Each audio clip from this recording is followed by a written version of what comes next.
नमस्कार,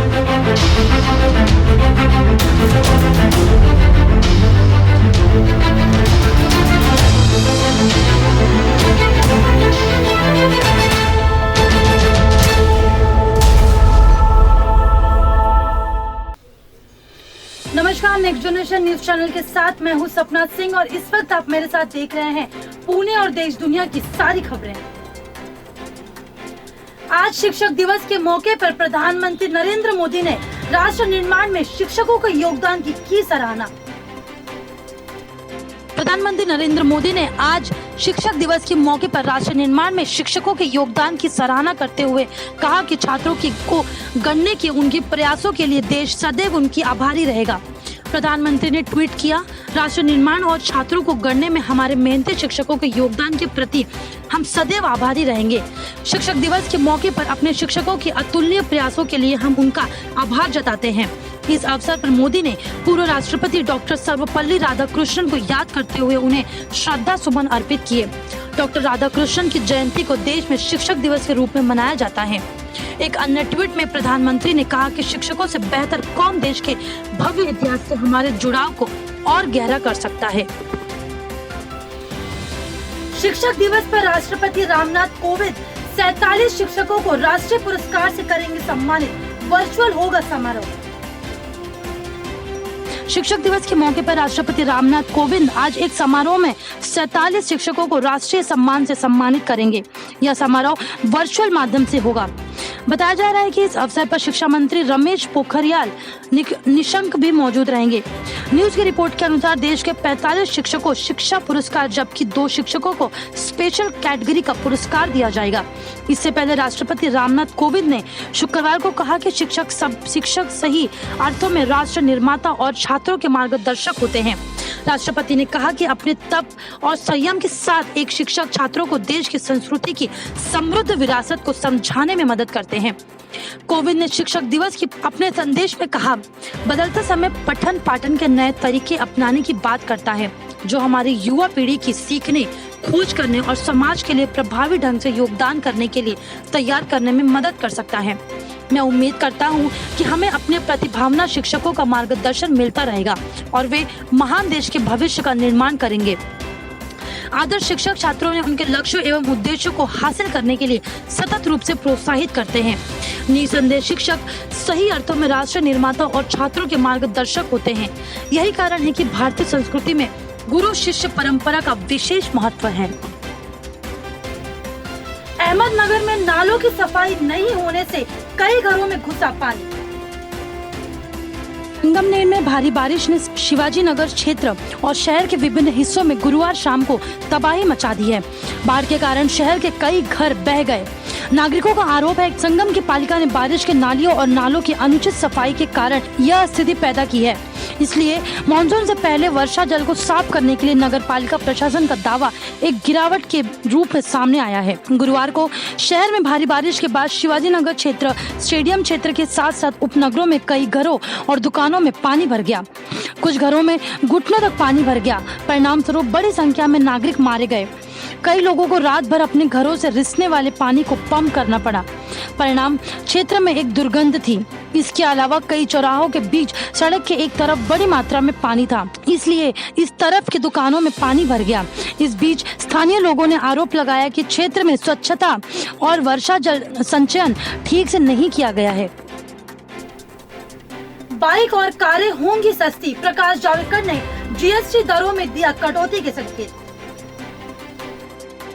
भारी उद्योग मंत्री प्रकाश जावड़ेकर ने वाहनों पर माल एवं सेवा कर जीएसटी की दरों में कटौती का उद्योग जगत की मांग से सहमति जताते हुए कहा है कि प्रधानमंत्री और वित्त मंत्री से इस बारे में चर्चा करेंगे।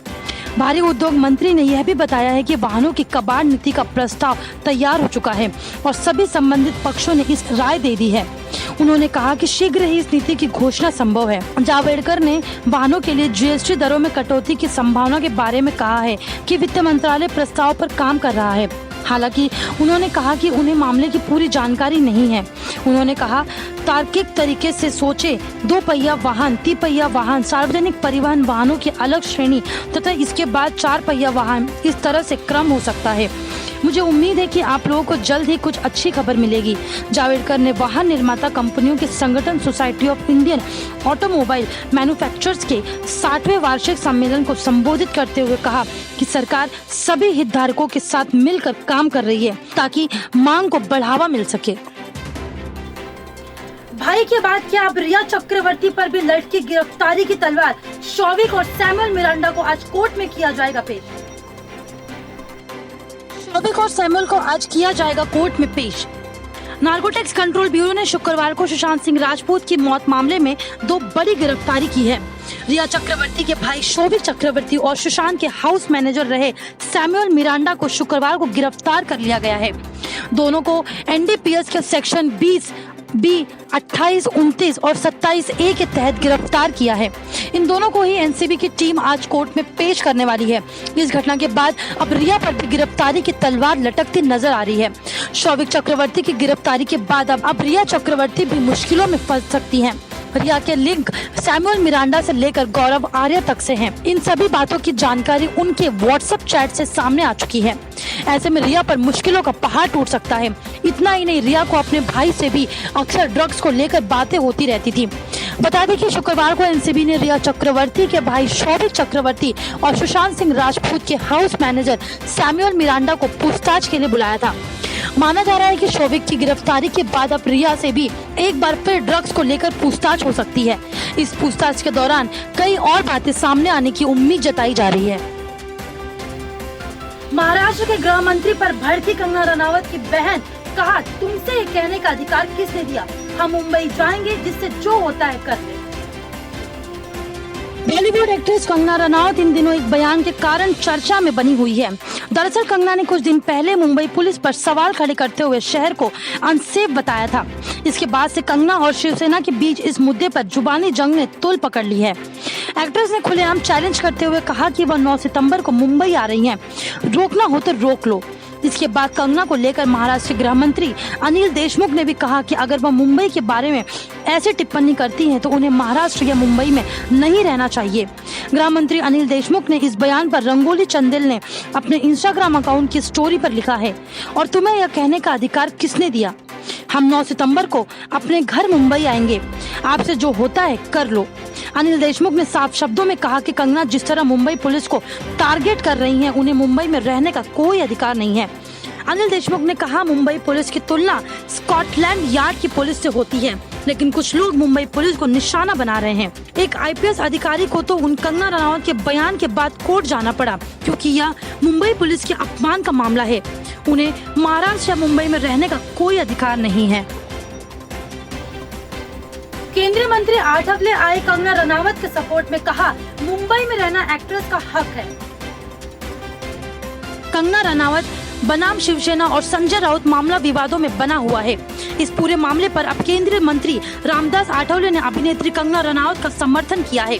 केंद्रीय मंत्री रामदास आठवले ने कहा कि कंगना को मुंबई में रहने का पूरा अधिकार है और अपनी बातों को भी बोलने की स्वतंत्रता है। हालांकि उन्हें उस पूरे मामले की अच्छे से जानकारी नहीं है, लेकिन अगर शिवसेना द्वारा कंगना को मुंबई न आने की धमकी दी गई है तो काफी दुर्भाग्यपूर्ण है। केंद्रीय मंत्री रामदास आठवले ने शुक्रवार 4 सितंबर को न्यूज एजेंसी से बात करते हुए कहा, कंगना ने जहां तक मुझे पता है मुंबई और मुंबई पुलिस के बारे में कुछ नहीं है। यह सब राज्य सरकार और शिवसेना के विरोध में था। आठवले ने कहा कि कंगना को रिपब्लिकन पार्टी ऑफ इंडिया के कार्यकर्ता पूरी सुरक्षा देंगे। केंद्रीय मंत्री Ramdas Athawale Republican party of India के अध्यक्ष हैं और वह एनडीए के समर्थन में है। रामदास आठवले ने कहा कि राज्य उद्धव ठाकरे की सरकार है, शायद इसलिए शिवसेना प्रवक्ता संजय राउत कंगना रनावत को धमकी दे रहे हैं। हालांकि उन्होंने यह भी कहा कि राउत मेरे एक अच्छे दोस्त हैं, वह शिवसेना नेता, पार्टी प्रवक्ता और साथ ही साथ सामना के संपादक भी हैं। मैं पूरी सच्चाई नहीं जानता, लेकिन अगर उन्होंने अभिनेत्री को धमकी दी है तो काफी दुर्भाग्यपूर्ण है। हम सुशांत सिंह राजपूत को न्याय दिलाने की लड़ाई में कंगना रनावत और उनके परिवार के साथ हैं। रामदास आठवले ने कहा, कंगना रनावत ने जो कुछ बोला वह राज्य सरकार के विरोध में बोला है। लोकशाही में हर नागरिक को अपनी बात कहने का अधिकार है, इसलिए कंगना रनावत को बोलने से कोई रोक नहीं सकता है। कंगना अगर 9 सितंबर को मुंबई आती है तो उन्हें पार्टी के कार्यकर्ता पूरी तरह से सुरक्षा देंगे। आंध्र प्रदेश में एक गांव से 20 साल की लड़की ने अपने पूर्व प्रेमी पर फेंका एसिड। कहा मैंने उसके लिए कॉलेज छोड़ा और उसने मुझे धोखा दिया। आंध्र प्रदेश के कुर्नूल जिले में रहने वाली एक 20 साल की लड़की ने अपने पूर्व प्रेमी पर बदला लेने की भावना से एसिड फेंक दिया। पूर्व प्रेमी ने परिवार के कहने पर एक दूसरी लड़की से शादी कर ली थी। लड़की का कहना है कि वो और नागेंद्र एक दूसरे से प्यार करते थे और 3 सालों तक रिलेशनशिप में थे। लड़की के मुताबिक दोनों शादी करना चाहते थे, लेकिन लड़के ने कहीं और शादी कर ली है। नंददयाल तालुक पुलिस स्टेशन के सर्किल इंस्पेक्टर दिवाकर रेड्डी ने बताया कि लड़की ने पेद्दा कोंटाला गांव से अपने घर के पास गुरुवार को करीब 9 बजे अपने पूर्व प्रेमी पर तेजाब फेंक दिया। वास्तव में उसने एक हफ्ते पहले लड़के के हाथ पर तेजाब डाला था, लेकिन इस बार उसे उसके चेहरे पर फेंक दिया। लड़के को इलाज के लिए अस्पताल में भर्ती करवाया गया है। आईपीसी के संबंधित धाराओं के तहत महिला पर मामला दर्ज किया गया है और जांच जारी है। लड़की ने अपने बयान में कहा उसके पूर्व प्रेमी ने शादी का वादा किया था। लड़की के मुताबिक दोनों शादी करना चाहते थे। उन्हें अपने माता पिता के सामने प्रस्ताव रखा, लेकिन जाति की वजह से ठुकरा दिया गया। जिसके कुछ दिनों बाद आरोपी लड़की के मुताबिक उसके प्रेमी ने उसको कहा कि उसके माता पिता ने उसकी शादी के लिए कोई और लड़की देखी है और वह उससे शादी कर लेगा। जिसके बाद लड़की ने पिछले महीने लक्ष्मी नाम दूसरे लड़की से शादी कर ली। आरोपी लड़की ने कहा शादी करने के बाद मेरा प्रेमी मुझसे मिलने आया था और कहा था कि वो अपनी पत्नी के साथ नहीं रह सकता है। आरोपी लड़की ने कहा मैंने 3 साल उसके लिए कॉलेज छोड़ा और उसने मुझे धोखा दिया, इसलिए मैंने उस पर एसिड फेंका। रायपुर में भीषण सड़क हादसा, बस और ट्रक की टक्कर में 7 मजदूरों की मौत, कई घायल। छत्तीसगढ़ के रायपुर में आज 5 सितंबर सुबह करीब 5:30 बजे बस और ट्रक की टक्कर में 7 मजदूरों की मौत हो गई। वहीं 7 लोग घायल बताए जा रहे हैं। ये घटना रायपुर के चेरीखेड़ी में घटी है। रायपुर एसएसपी अजय यादव ने इस बात की जानकारी दी है। बस मजदूरों को लेकर ओडिशा से गुजरात जा रही थी। ओडिशा के गुंजाम से मजदूर काम करने के लिए स्लीपर बस से गुजरात से सूरत जा रहे थे। जब ये हादसा हुआ, स्थानीय मीडिया रिपोर्ट के मुताबिक टक्कर इतनी तेजी से थी कि बस के एक तरफ से परखच्चे उड़ गए और वो यूनिवर्सिटी की गेट तोड़ते हुए अंदर घुस गई। मौके पर पुलिस मौजूद है। घायलों को पास के अस्पताल में भर्ती किया गया है। सड़क हादसे में बस की बॉडी एक तरफ से आधी दब गई है, जिसकी वजह से मजदूर अंदर ही फंसे हुए थे। हालांकि सभी को बाहर निकाला जा चुका है। 7 मजदूरों की इसमें मौत हो चुकी है। हालांकि कुछ लोगों की हालत अति गंभीर बताई जा रही है। सुप्रीम कोर्ट ने लगाई जिला जज के खिलाफ यौन शोषण जांच पर रोक। सुप्रीम कोर्ट ने शुक्रवार को एक जिला जज के खिलाफ चल रही अनुशासनात्मक जांच पर रोक लगा दी। जिला जज के खिलाफ एक महिला न्यायिक अधिकारी ने यौन शोषण का आरोप लगाया है। कोर्ट ने इस संबंध में दायर याचिका पर मध्य प्रदेश हाईकोर्ट के रजिस्टर्ड जर्नल से जवाब मांगा है। Chief justice एस.ए. बोबड़े की अध्यक्षता वाली पीठ ने कहा, जब भी किसी जज के नाम पर ऊपरी अदालतों ने न्यायाधीश के तौर पर विचार का प्रस्ताव आता है तो ऐसे आरोप लगने लगते हैं। यह एक परंपरा सी बन गई है। पीठ ने मध्य प्रदेश हाईकोर्ट से उस आदेश पर रोक लगा दी है जिसमें उसने कहा था कि जज के खिलाफ यौन शोषण मामले की जांच जारी रखी जाए। आरोपी जज का नाम हाईकोर्ट के जज के तौर पर पदोन्नति के लिए बढ़ाया गया है। हाईकोर्ट ने 14 अगस्त को जिला जज की याचिका खारिज कर उनके खिलाफ अनुशासनात्मक जांच बढ़ाने के लिए लैंगिक संवेदीकरण आंतरिक शिकायत समिति की निर्देश दिया था। अधीनस्थ न्यायिक सेवा की एक महिला न्यायिक अधिकारी ने 7 मार्च 2018 को जिला जज के खिलाफ यौन शोषण का आरोप लगाया था।